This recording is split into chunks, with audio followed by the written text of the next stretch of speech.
and gentlemen, analysts and associates, welcome to your Managing Director Secretary's favorite podcast, the Big Swinging Decks Podcast by Litquidity and Moran.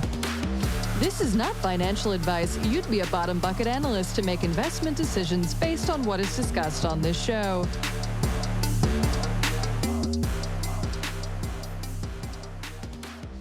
Welcome back to another edition of Big Swinging Decks. Lit, as always, this is how we start every episode off. How are you doing?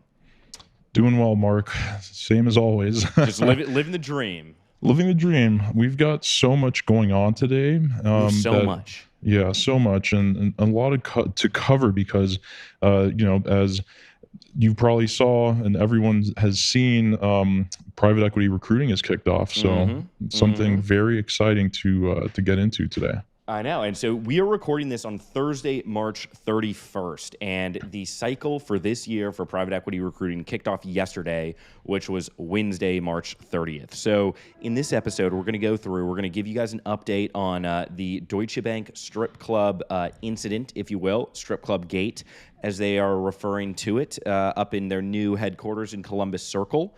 And then we're going to talk a little bit about PE recruiting, give you the 101 on that, all that entails, all that's going on, the madness that is. And then we're going to jump into a little private equity edition of Cash or Pass. So, Lit, one of the things that we've obviously been memeing about, that we talked about last week in our podcast, was the Deutsche Bank strip club incident. And I'm not sure if you've seen the recent update from our friend Lydia at the New York Post, but she came out with a banger this morning that has a lot of detail of what occurred at the strip club. Pun intended on the banger. Hey, Bangor, Maine. So that's it. But it's interesting because not everyone got fired who was involved in this. There was one individual who told the truth and was allowed, a junior, they say in this article, obviously unnamed, who was allowed to keep their job. And that one of the individuals, a higher up person who lost their job, wasn't even at the strip club. And I guess they went to Sapphire. They tried to claim it was the strip club. They went to Sapphire. They tried to claim that it was the steakhouse that is listed at the same address. And, they spent less than $1,000. And, it was that lie that Deutsche Bank apparently fired them for, not for kind of actually just doing that, which is interesting, going to the strip club. So, I guess that's a lesson out there for everyone that, the cover-up is usually, actually, I would say always worse than the crime. Oh, of course, yeah. And I forget if you just mentioned this, but did you mention the size of the bill? It was less than $1,000. It was, you could go in there, you could get a VIP table on the main floor, and, you get a $500 food and beverage credit, and including tax, that would be $683. So is that worth losing your job for? Definitely not. I mean, that, bankers should know risk and reward, and that is not worth it. Well, and when you think about that too, so, according to some estimates, the senior people who lost their jobs, because they're paid in stock, right? At that level, you're getting paid a majority of your bonus, if not 100% of your bonus, at a publicly traded bulge bracket in stock. Mm-hmm. So some estimates say that these guys lost like $6 million in stock, which is wild. Because normally what happens if you switch from one bank to another and you have a lot of stock, is that the new bank that is hiring you will pay you out for that. Mm-hmm. And in this case, when you get fired for cause, all that goes away. So there's something fishy there. Yeah, they definitely wanted those guys out, right? That is just something so absurdly disproportional to the size of the bill, to that could easily be a reprimand or a slap on the wrist. But I mean, come on. And I think it speaks to, though, in this kind of world and culture that we don't live in anymore, because we can go and make inappropriate jokes on the internet, but that we used to live in, that you always really have to be watching your back, and anyone's going to turn against you. I'm kind of fascinated by the one individual who's a junior who told the truth about what happened, and then how is that guy being received right now in the bullpen? I cannot, or girl, I assume it's a male if you're going to a strip club.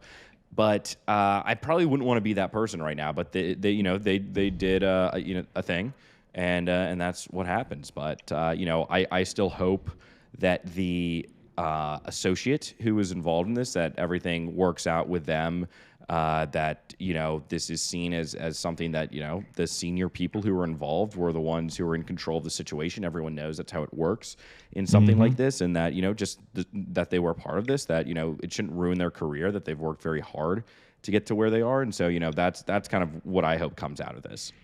Amen, Mark. Amen. I couldn't have said it better myself. Hey, thank you. And with that, we've talked enough about bankers. Why don't we talk about something that we usually don't talk about, which is private equity? Okay, let's talk about private equity. I thought that was the, turn the page. Yeah. Oh, wait, yeah. Insert the flipping the page to our outside in perspectives. But, I'm curious, because you've worked in private equity, and I'm fascinated with the process because, me, having gone to grad school, I just started as an associate, so I never even considered the private equity recruitment process. But it is absolutely fascinating. It is something out of a reality TV show essentially. And having been on F-Boy Island, this is just as entertaining. Yeah. Where you have these kids, and for our shareholders who aren't aware, this is essentially a process, and it kicks off at various different times. So last year, this process started in September. And what it is you're getting first-year analysts who, and in this case, it was second-year analysts. They just started their second year because you usually hit the desk in July-ish, let's call it, at the average bank. And, you're hiring for a job a year or two out. So, these kids, basically, it was pushed back. It was the latest the recruitment process has ever started last year, which was in September of 2021. And that's the latest it's ever been in the past 10 years, according to people. So this year, it kicks off literally yesterday on March 30th. Isn't that crazy? Yeah, and I think one other thing to mention is that back when private equity was becoming more of a standardized, built-out, matured industry, recruiting used to happen closer to the analysts completing their 2 years, and so it's been a gradual, pushback, starting earlier and earlier and earlier, and I think in 2020 it was September, as you just mentioned, right on these new analysts just hit the desk and they're already being recruited for a job that's starting 2 years out. And it's how do you reasonably expect these people to get the experience that they're, claiming to get or will get and be able to do the job well? I mean, that's, I think it's better now that this kicked off a few months later, but it's still, pretty absurd.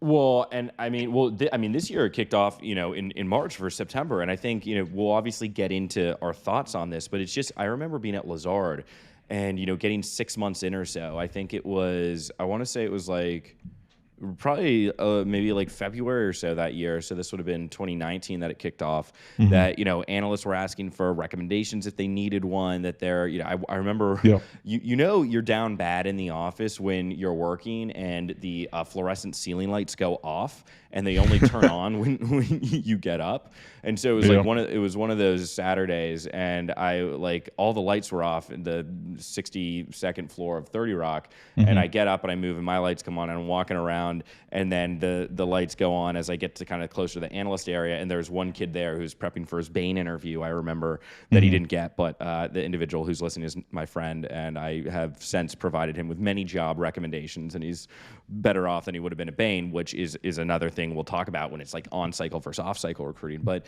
it's just a fascinating thing because you're hiring kids, like you're saying, for 2 years out, and why not just go straight to the kids from college?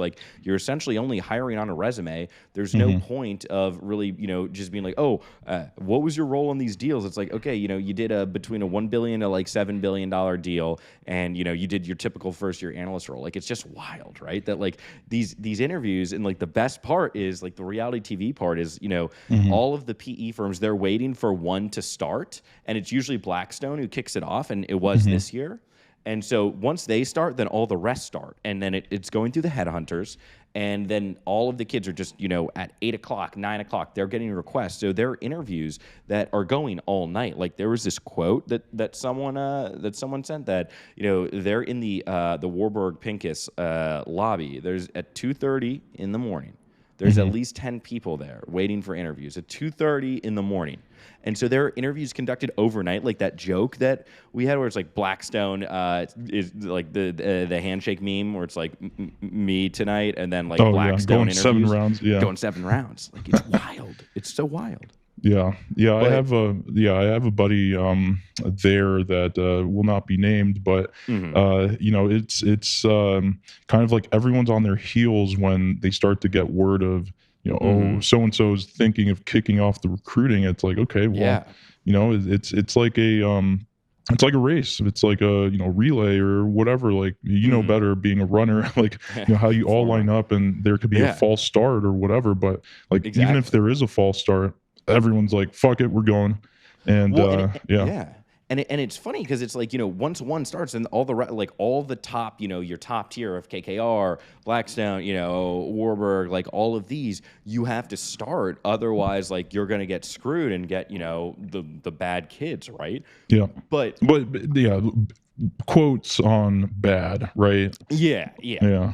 Because, but so that being said, I'd love to hear your experience with your kind of recruitment process. Yeah, I actually was a off cycle, hire. So anyone out there, what's the difference between on and off cycle? I guess let's hit that now. Sure. So on cycle is that initial 1 week rush where everyone just kicks it off, and you have your TPGs, Carlyles, Blackstones, KKRs, etc. Just like trying to scoop up, the Goldman Sachs or Evercore or Lazards or whatever, like that's okay.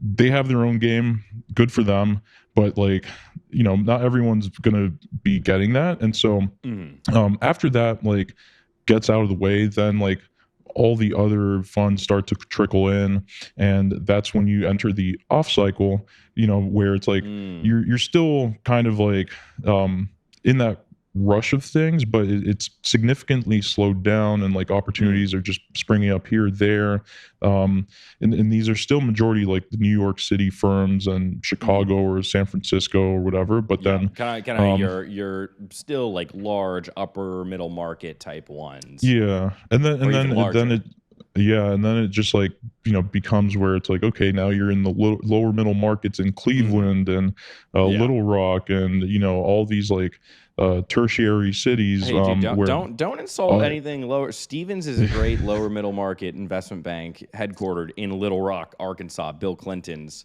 his home is Hope, Arkansas. But I got really into reading about Bill Clinton during COVID. Really some fascinating shit. Fascinating individual. Nice. Well, yeah, I have never read anything about him, but besides like he's like a Monica Rhodes Scholar, Lewinsky but like stuff, his brother's like an alcoholic in a band back in Arkansas. Like it's kind of nuts.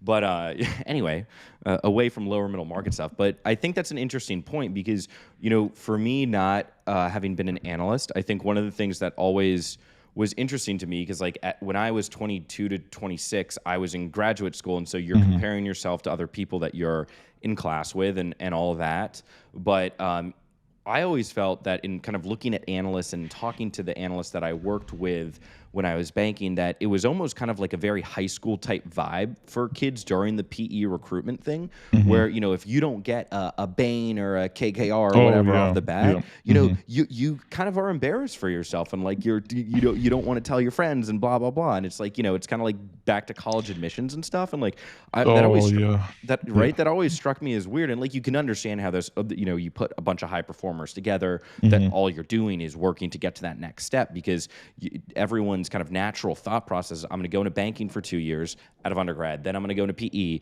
and then I'm going to go to Harvard Business School. Right. And I don't know, I always kind of felt bad that it's like you're doing a stressful enough job, and then it's like, oh, you didn't get KKR and their healthcare group, but there's all these other right, like oh, you're a loser, your career's fucked. Like no, it's not. Oh, look, this guy's going to a $10 billion fund. We have like 300 billion. Wow, fucking loser.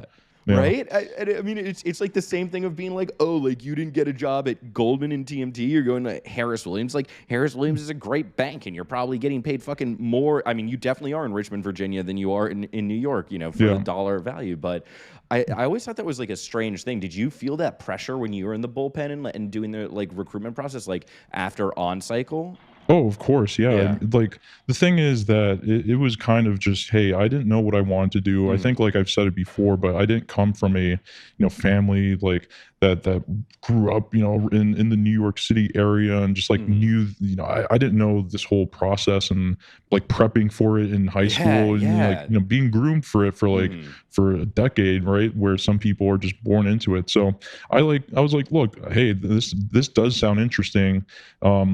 And I was there like practicing, LBO modeling and, just like trying to really soak it in and think like, do I want to do this? And like, why am I actually going to get out there? And like, people can still do that, right? A lot of people just get sucked into the herd mentality of like, all right, I'm going to do this, but I know for a fact that I want to get into private equity. And then you ask certain people when they say that, they're like, oh, well, I heard it's better than banking. It's like, okay, but for what reason? And I don't know. Used to be, very clear cut and true, but we now live in a society where, and we're going to kind of prove this point. We live in a society. We live in a society, but we're going to really kind of hone in on this point when we release our private equity compensation report, which is in my hands, and so it will be done by not the next episode, but the following episode. Not when this comes out, but the following episode. We'll get Carl and this guy Fox, to dude, don't make Bart iterate a little bit. Fucking Bart has been like really on me recently. Like I haven't been performing that well. Attention. We need to get another pair of eyes on that. Yeah, but we need another pair. Like, but going back to how you were comparing this to high school and college admissions, I was actually thinking a different way to think about it for those who aren't really in the industry and maybe can relate to this more is like fraternity rush. Yeah, that's a great point. Yeah. Right? And everyone goes in, they're like, hey, like I need to start networking with the right fraternity and like make sure I'm targeting the top, elite frat that's going to mix with all like the hot sororities and, have the pipeline to Wall Street. And like, you want that and you're gunning for it and you put up this entire thing. But it's like, okay, that process is always just like a very truncated thing. It's like, how fast can you really know, like, someone that well exactly. to eventually live with them and just shoot the shit with them, be a brother, sister, so that's kind of like that rush. And if you don't get into whatever the top frat is at your school, it's like there's still a fucking good time, unless you actually do end up in and two, like maybe that wasn't the best thing for you. Like I joined like a fraternity in college that it was the #1 like fraternity, and the only reason I joined it was that. And then like I was barely, but I was barely involved. I went to William and Mary, dude. It's not like it was a cool school. Like I think I drank like 3 times in undergrad, But so it's like I was like doing more track stuff. But like I look back, and I was like, that was the stupidest thing ever. Like what was the point of that? But it's funny because when you have this like myopic view and that's all and that's all all your friends are talking about, that's all you've gotten this job for, it's a tough thing. And I think like I would encourage anyone out there who is going through and maybe it didn't work out as well as you thought, you didn't get the mega fund. Hey, that's a sign, and there'll be other opportunities. Like if you have a job in investment banking as an analyst, wherever you are, you're very intelligent, you're hardworking, it's all going to work out. And I was thinking about this like the other day, like it's so annoying growing up to hear like the comment when you're stressed, like it's all going to work out. I'm sure like you've had incidences like with that, like I've had, like we still do. But you think back on it, and like I found myself telling someone that, like giving career advice the other day, and be like, look, like all this stuff, like it works out if you just kind of keep putting an effort, like putting yourself out there, like it'll all work out. And it sounds like a weird thing to say and you don't appreciate it at the time, but like it really does if you put in the effort. And so I think especially now it's like people have been on the desk for like what 7 months, 8 months ish at most. And it's like and actually I have a question for you. So sure. Say you're on the desk, as an analyst for, in City M&A or something, right? And you've been just getting grinded, and you're really you're back in the office. You're starting to like realize what this is all about.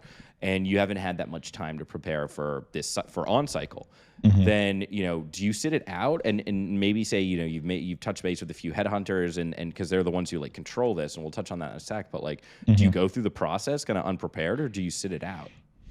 I would probably advise that you sit it out, because it's gonna like really just tarnish your reputation like with the headhunters, and like you pretty much you only have one shot, really.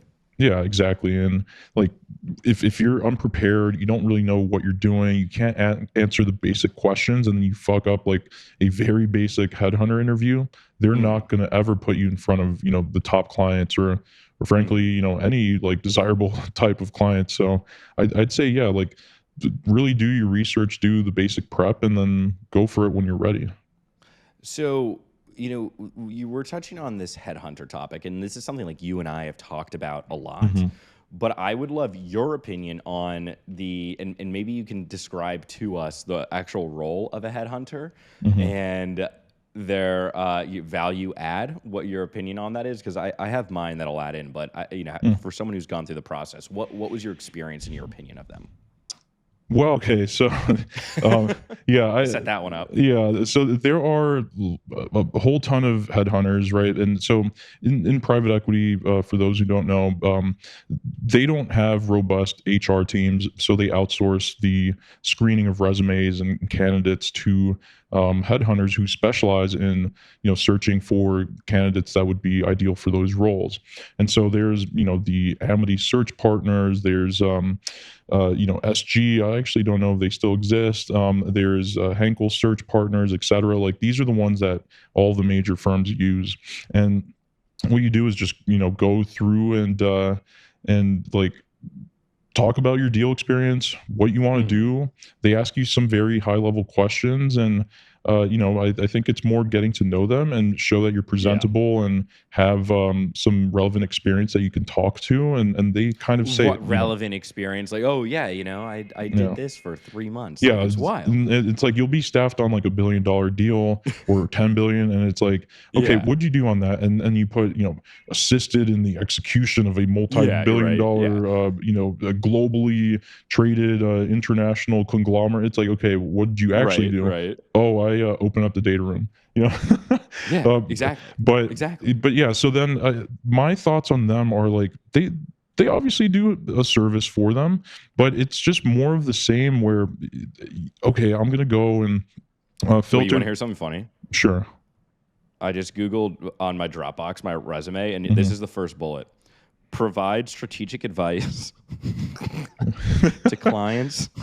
I can't say this seriously. To clients on complex corporate situations, transactions, and long-term vision. Lead daily process for mergers and acquisition, valuation, capital structure, and shareholder activism while communicating with C-suite executives and managing deal teams. Wow. Which is funny because I've had more C-suite corporate interaction by making dick jokes on Twitter than I did while working at banks. So there you go, and that's something people don't realize. But back to and that bullet, those bullets or that one that was ripped from someone else, like, and that's how it is. It's like, all ripped.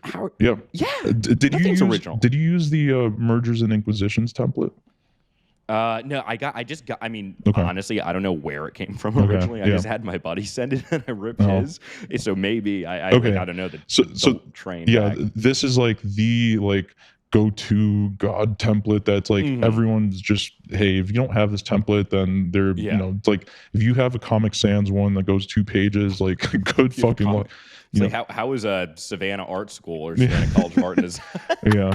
So going back to the headhunters though, I think like they have a very cushy position and they're right for what are they like? They're compensated pretty well, I've heard, right? Yeah, like I don't know the exact numbers, but they take a meaningful percentage of like the first year comp for the associates they're placing. I've heard they get up to 50% of the base salary for someone they place. So like if you're getting paid, and I mean who knows what the PE base salary is now? We'll reveal that with our survey, but it used to be about 120, right? So they're getting $60K per person to how much time are they spending with him? How much are they really helping? Let's say half an hour for the initial meeting, another 10 minutes to prep them if they get selected, and then another 10 if they go to the final round, and but those are the off cycle ones. The on cycle ones are like, all right, we got you. You have to go to TPG's office at 12:30 at night, and that's it. Boom, and then pay us. That is a very lucrative model that should be disrupted and should be made more efficient. So, to the Greenwich moms out there, look out. Because I guess if not us, then who? But theoretically, if we were to disrupt the recruiting model, and there's anyone out there listening to this who wanted to kind of be involved, the only people that we would piss off would be just the Greenwich moms, as you're saying. It's we've pissed people off in our life before, whatever. What are you gonna do, kill me? So interesting. Maybe that's something to think about for us, because I feel like whenever you see, because how I look at this whole kind of process of going from investment banking to private equity is it's set, kind of pretty much what, one side of the equation is, right, which are all of the investment banking analysts and consultants. And then, what the right side is, which are the kind of number of jobs in the private equity firms. But there doesn't seem to be a lot of transparency in the middle of this equation. Yeah, there definitely needs to be more transparency. Yeah. 100%. And the whole thing too now is that there are people, they've done this before, but I'm seeing this, as of yesterday, people are actually reaching out directly to their contacts at banks. So say for example, you're at KKR and you're a VP or associate right now, and you're like, hey, I'm gonna go and text my buddy who's at JP Morgan or whatever. And that's how good bankers do it. Yeah, and it's hey, who are the top candidates that I should be looking out for? Who's the Chad or Becky that's fucking crushing it and knows exactly what's going on? And if they can circumvent the recruiters, then hey, that's more money that they save. Obviously, it's a drop in the bucket when you're managing that much money, but that said, it's just you have more trust built into it, and it could be made more efficient. But I think there still has to be a little element of outsourcing for them. But that's where I think hey, the idea of us coming in and making a little splash, why not? Why not? But the thing with that though, it's funny you say that, because I totally forgot in kind of prepping for this podcast about this, but the best bankers that I worked with, when I was an intern at Credit Suisse, when I worked, not when I worked at Lazard, but when I worked at Centerview, they were all the best bankers. They were the most helpful to recommend kids to PE. And, they're talking to their buddies before this even kicks off. And I think that's something, and especially that makes sense at Credit Suisse, because you're a bulge bracket, you're doing a lot of financing, so you're working with a lot of private equity firms, and you're just constantly in contact with them. And that, it just makes so much sense to me if you're good at that. So that's a great point. And, I think too, it's especially from kind of a diversity perspective too, if you have a female who's, top in the group, it's man, I'm going to call my buddy up at, Warburg and be like, hey, be on the lookout, she's good, and gonna, put her on the radar before.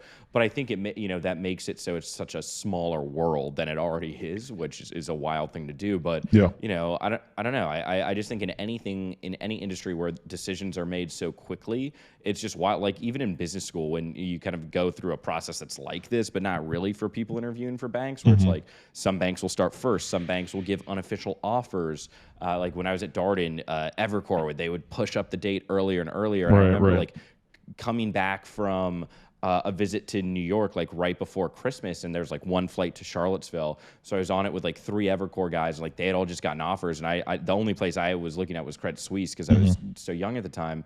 But I remember just feeling so bad about myself and jealous and envious of them, and it's oh, they have this offer to go back to, and it's it all works out, right? But it's just a weird thing, because you're just so kind of in your head, you're so focused only on this one thing, doing your little LBO and all that stuff. And it's I'd love to hear some of the success stories of people who didn't get the job at KKR that they thought, and then they're doing way fucking better, Yeah. Well, not to toot our own horns, but I feel we're doing all right, I think we're well, but that's the thing though, Lit, is that I feel there used to be a very clear cut path from investment banking to private equity, that is like the path to riches, that this is what it was. But, I started banking in 2018 and started at Credit Suisse in 2016.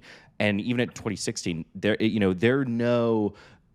are no ways to really kind of just go to an upstart private equity firm after being an analyst and to get a meaningful amount of carry and to just make a shit ton of money. It's almost that you're getting paid the same, a Centerview associate would get paid or less, and you're not getting carry because right. And so that's like kind of the thing, because like, for the most part, all the kind of investment professionals at a senior level, they have reported receiving carry to various, things that we've read. But getting carry is uncommon at a junior level.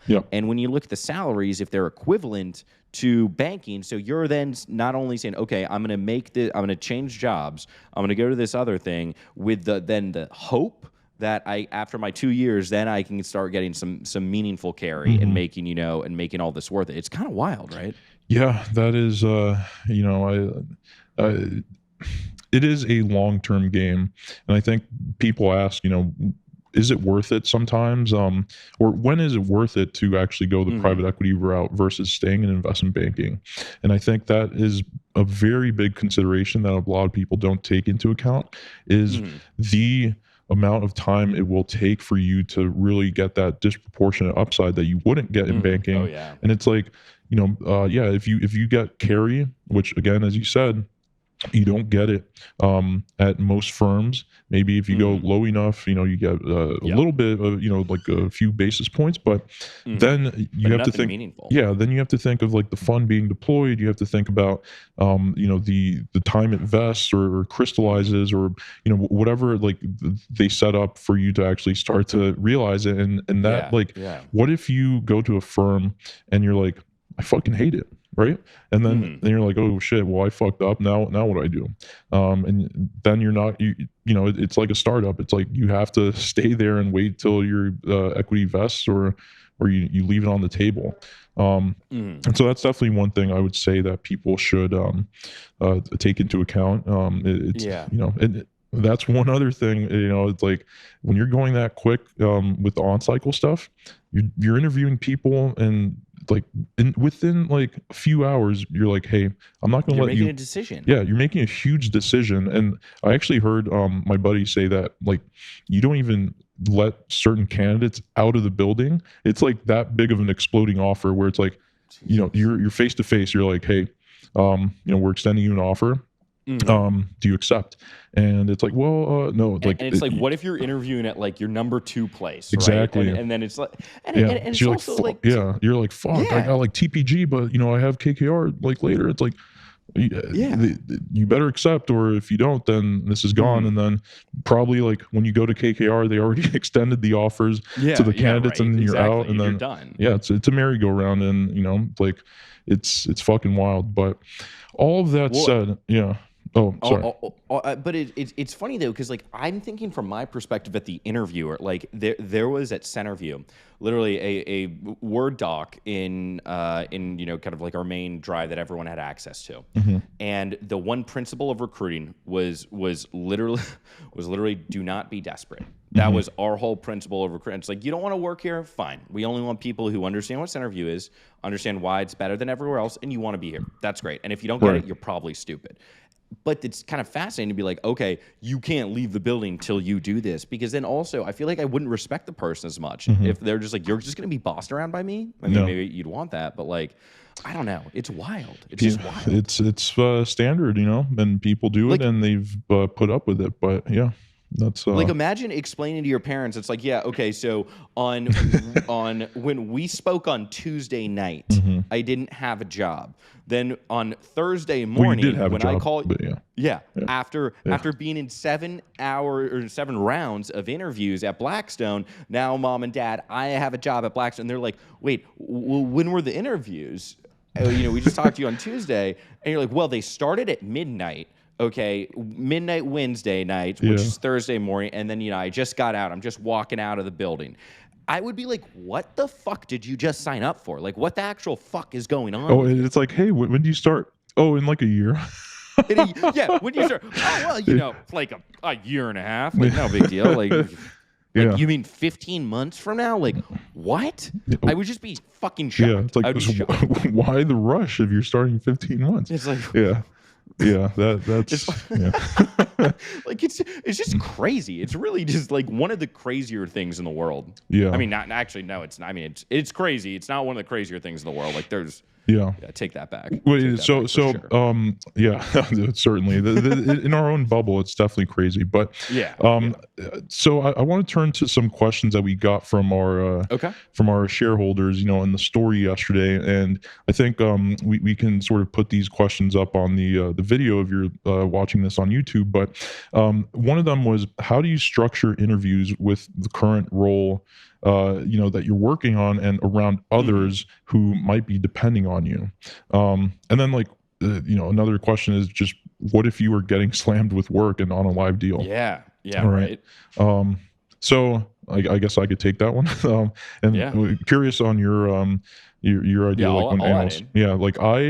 I mean, I was in a group that was kind of weird about it. Like some groups fully embrace it. They're like, all right, we get the deal. Like, just go and we'll cover for you. But mine was kind of like, you have to do a little sneaking around. It's like they kind of wanted us to stay long term and value the team, whatever. But it's like they still know the deal, right? So I think it's just being, in a position where you have to sort of confide with someone, maybe your associate or a VP that you get along with, and say, hey, like, wink, wink, like, I'm going to be out, and like, I have this interview here or there. Like, really try to manage that process because, like it will affect your work in the short term. Like, and people will probably be pissed at you if you really start to drop the ball and just leave for like a week. But it's a grind, and it's a very delicate thing. And I think like, if your group is really, really like against it, and it's like, if they find out and they fire you for that, then you really have to like start to get creative and, say, well, I would do in that situation is I would, number one, I would say I had COVID, and that if they dare fire me, I'm going to the fucking mat, to the point that I'm not going to private equity. I'm gonna buy a fucking island, in the Florida Keys, and a fucking yacht. From the settlement? I took Deutsche Bank, I took Citibank, I took Lazard to the fucking mat, and I got $20 million or some shit or more because HIPAA violation, all this shit, discrimination, all this shit. I'm going to the mat for it. Like, say you have COVID. Yeah, you say you have COVID. I've always thought about it, but I never. People are going to listen to this advice, and honestly, that's good advice, despite how ridiculous we say it and it came across. It's good advice. Or make up a medical thing, because then they cannot fire you for that. Yeah, or if you want sympathy points, and don't get too many ideas. I don't wish it, to jinx anyone, but like, hey, there's a death in the family. Like I have to attend something, and you can't really pull that too many times. But it'd be funny if it's like, it was like some kid who's like, dad is a well-known partner at like KKR, and he's like, a Goldman, like trying, he goes, yeah, my dad just died. And everyone's like, we know that's not true. He's like, he would want to die though for me to have this opportunity. He's making a joke about it. It's like, sir, what I meant was that he was dead at like the meme I showed him yesterday. Yeah, right. But make it a solid excuse that either will get you a shit ton of sympathy or is totally illegal to push back on. Exactly. Absolutely full stop illegal. Because you know what? Fuck anyone who's trying to prevent you from doing something. Yeah, it's inevitable. It's inevitable. Yeah. And anyone who is doing that in banking, like the people who get angry when people leave, they're angry because they're jealous and they're seeing someone go on to, quote unquote, greener pastures. And, they look at themselves and, they're probably not having the best conversation with themselves about it, and they're taking it out on you. Yeah. So it's always awkward to leave. Did I ever tell you the story about when I resigned at Lazard? No, I don't think you did. So don't tell me you were fired and I made a huge mistake. No, well, I don't think I would have gotten a job at Centerview from there. But basically, like the kind of individuals who hired me at Centerview were like, okay, like you need to go upstairs and resign. And what we're gonna do is we are going to stay in the lobby of 30 Rock and wait for you, because that will put pressure on you to come downstairs and not stay up there, because they'll continue to make you an offer, say what happened, how much more could we pay you, blah blah blah. And, I do that. And like the first guy I walk up to, they're co-group heads at Lazard. And so the first guy I walk up to, I'm like, hey, can I talk to you for a second? And he's like, I'm busy later today. I'm like, fuck you. Classic. Yeah. And then I go talk to this other guy, and he takes it very well. Like it goes over super well. And he's like, is there anything else we could have done? I was like, no, look, this just isn't the place for me. Like I'm going over to Centerview, like, and I think I did say, look, like the pay, like, bro, like, what do you expect me to do? Like, blah, blah. But there's nothing you could have done. Right. And it was very respectful, very, fine. Yeah. So then they take me out to lunch, and they get me drunk, and they're like, we're getting you drunk so you can't like reply to anything, right? And like my phone's buzzing. Like I've had like a bottle and a half of rosé, and I was like, all right. We turn the phone off at one point. It gets to be like 4:00. I turn the phone back on. First time like I'm by myself all day. I had voice messages from the head of the group, and he's like, you're being extremely disrespectful and extremely unprofessional because you're not responding. Right. And so I called the secretary back. I'm like, dude, like this is, if you can say one thing to my face, but don't call me. Don't leave a voice message and then be like, you're being like, say it to my face, bro, in real time. Like that's how we operate here. So I called back. He wouldn't answer. Only the secretary would answer and just be like, he doesn't want to talk to you. He just says you're being extremely unprofessional. It's like, oh, if I'm someone, I was previously head of the Office of Management and Budget, and now I work at Lazard as the CEO of the investment bank, like, and I can't have a conversation face to face. What type of individual am I? Ooh, yeah. Interesting. Hey, it shows a lot about the character, yeah. But that's the thing in this like business is like, as we know, and it's easier for us to say because like we've already made the decision to like be our own people, and like it's tough to do that in real time. Yeah. And I do think like this is a very tough process for a lot of people, and like I'm not envious of people, like yourself included, like who went through this, because it seems like you're too old at 23 to be going through something like this. Oh, like, it fucking sucked. Happens. Yeah, it right? Sucked. Yeah, I wouldn't want to do it again. But hey, it's hindsight, and it was kind of like living in the moment. And what did you do though in terms of kind of communicating that to your team that because obviously you were off cycle, so I'm sure it's a little bit easier to schedule the interviews, but it's also tough. Like, is it dentist appointments? Like, what are you saying? I definitely use doctor's appointments, dentist appointments.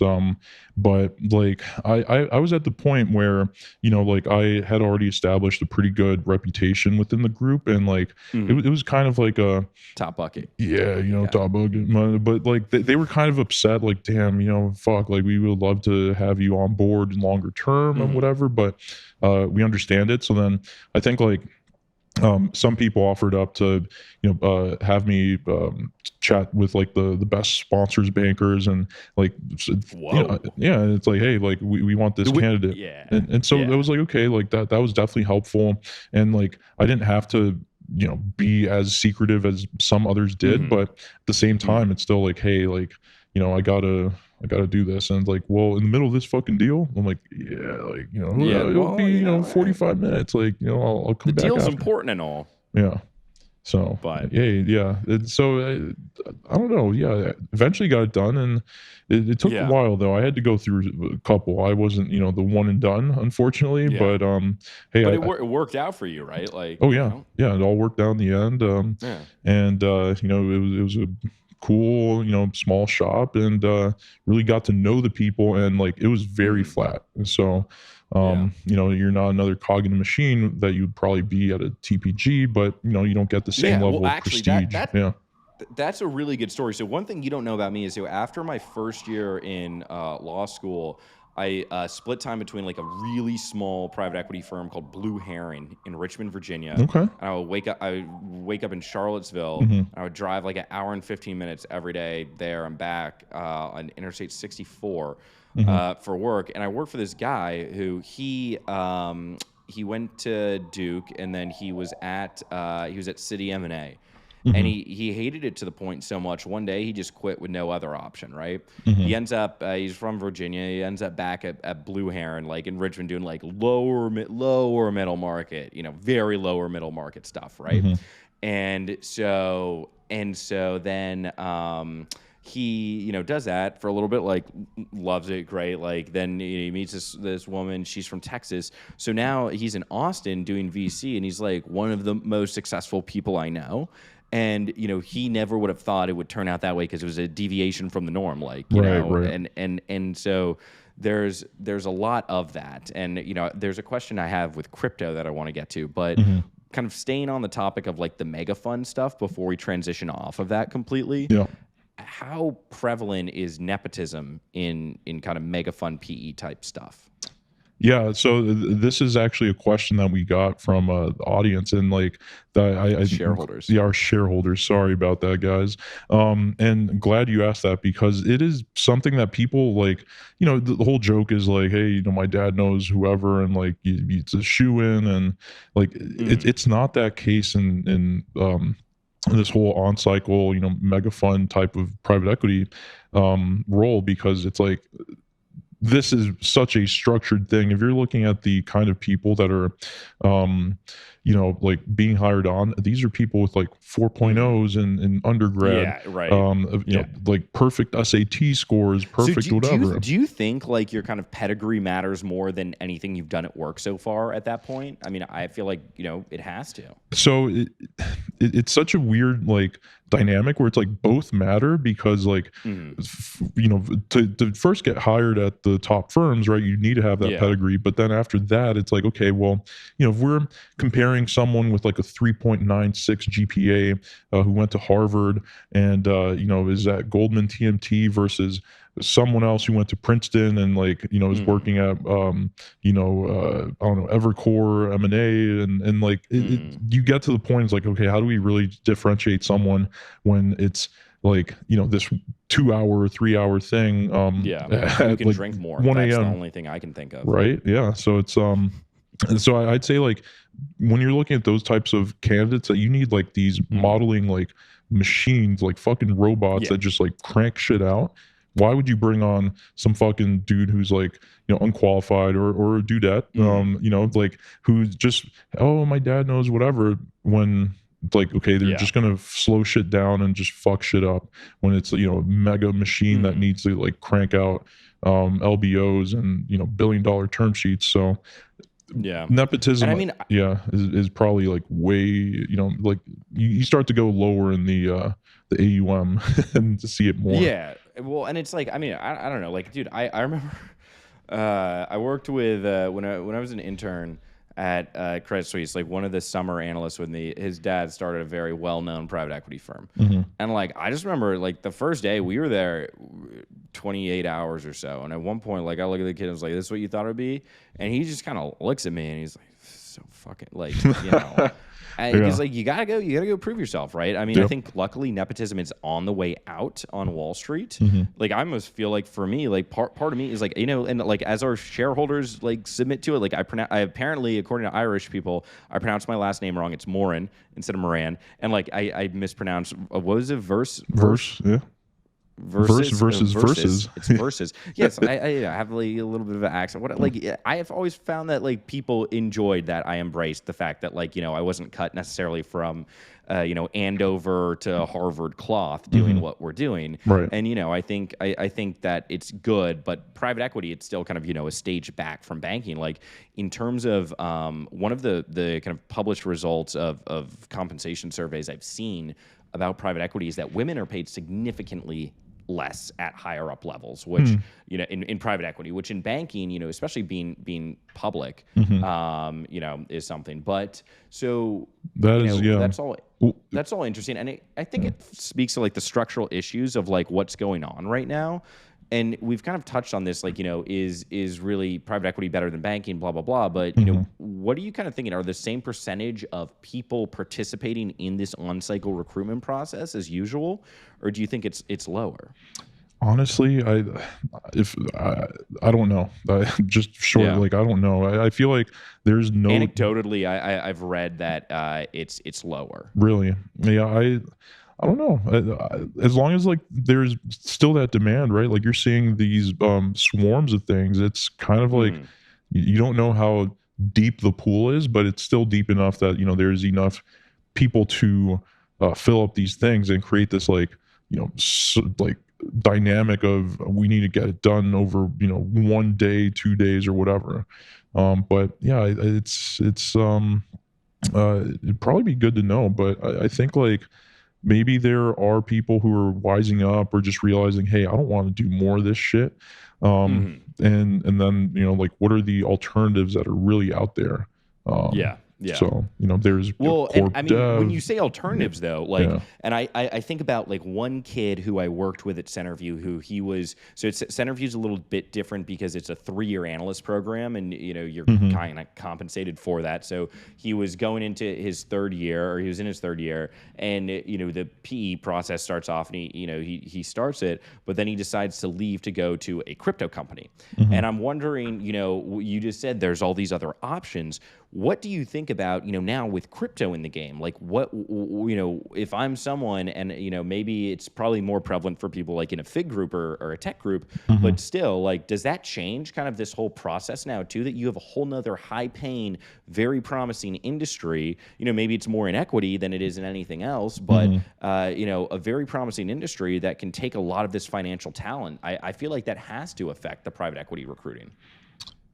Yeah, there's no doubt, like, there's this shift, and people kind of discount it, or just don't think about like how deep of a impact there's been. But there's people are wising up to the fact that, hey, this whole thing of like cranking out stuff for a long time, even being forced to go back to business school to get ahead at the major firms, it's like, why am I doing this? Why would you do that? Yeah, it's like, why not just build equity in yourself? And if you have a strong enough bet, then that will be worth so much more than getting a small carry that gets paid out in like 5-10 years or whatever. So definitely, and it's not going to go away. I mean, that's it's only gonna I think fintech, crypto, like, there's a lot of talent going there. There's a lot of VC money going to it too. If anyone's out there and has read Exec Sum, you'll see the volume of just, there's Sequoia, there's Andreessen Horowitz, there's all these major funds. Not Anderson Horowitz. And not Anderson Horny. But, there are...